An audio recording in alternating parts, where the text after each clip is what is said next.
به ملت ایران زیر بار تحمیل نخواهد کرد. এবার ইরান সত্যি শেষ দেখে ছাড়বে, হয় এসপার নয়তো ওসপার। আখেরি মোকাবিলায় শত্রু আমেরিকার বিষ দাঁত ভাঙতে শুধু মিসাইল নয়, ড্রোন, সাবমেরিন, স্পিডবোট আর ইলেকট্রনিক যুদ্ধের আধুনিক অস্ত্র নিয়ে রণসাজে সজ্জিত খামেনি প্রশাসন। সাগর থেকে আকাশ পর্যন্ত স্তরভিত্তিক কৌশল নিয়ে দাবার গুটি সাজিয়েছে তেহরান।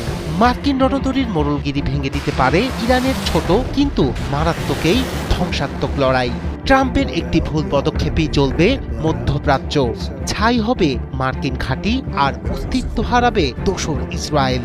বার্তা একটাই, কূটনীতির টেবিল ভাঙলে মরণ কামড় দিতে প্রস্তুত তেহরান। امکانات هسته‌ای و صنعت هسته‌ای داره یا نه؟ পারস্য উপসাগরের নোনা জলের স্বচ্ছতার আড়ালে শেষ যুদ্ধের প্রস্তুতি সেরেছে ইরান। একদিকে বিশ্বের সবচেয়ে শক্তিশালী নৌবহর, বিমানবাহী carrier strike group, destroyer, cruiser নিয়ে উপসাগরে স্থান নিয়েছে ট্রাম্প সেনারা। অন্যদিকে এই মোড়লগিরি মোকাবিলা করতে কোমর বেঁধে নেমেছে খামেনির একনিষ্ঠ বীর যোদ্ধারা। যে কোনো হুমকি মোকাবিলায় নিজেদের স্তরভিত্তিক যুদ্ধ প্রযুক্তি প্রস্তুত বলে ঘোষণা দিয়েছেন দেশটির সর্বোচ্চ ধর্মীয় নেতা আয়াতুল্লাহ আলী খামেনি। اینا در جنگ 12 روزه সাগর থেকেই শুরু হয় ইরানের এই স্তরভিত্তিক আর্সেনাল। প্রথম স্তরে আছে ছোট দ্রুতগতির স্পিডবোট মস্কিটো ফ্লিট। একত্রে বিশাল যুদ্ধজাহাজকে চারপাশ থেকে ঘিরে ধরতে সক্ষম তারা। প্রতিটি নৌকায় থাকে ক্ষেপণাস্ত্র, রকেট লঞ্চার এবং ভারী মেশিন গান। আকারে ক্ষুদ্র হলেও আঘাত মারাত্মক। এই ছোট নৌকাদের একসঙ্গে মোকাবিলা করতে ব্যর্থ বিশাল মার্কিন রণতরী।